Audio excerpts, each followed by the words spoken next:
ربي أعني ولا تعن علي، وانصرني ولا تنصر علي، وامكر لي ولا تمكر علي، واهدني ويسر الهدى إلي، وانصرني على من بغى علي.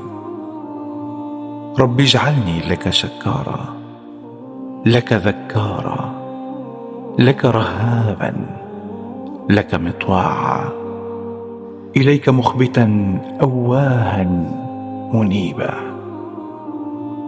رب تقبل توبتي واغسل حوبتي، وأجب دعوتي وثبت حجتي، واهدي قلبي وسدد لساني، واسلل سخيمة قلبي.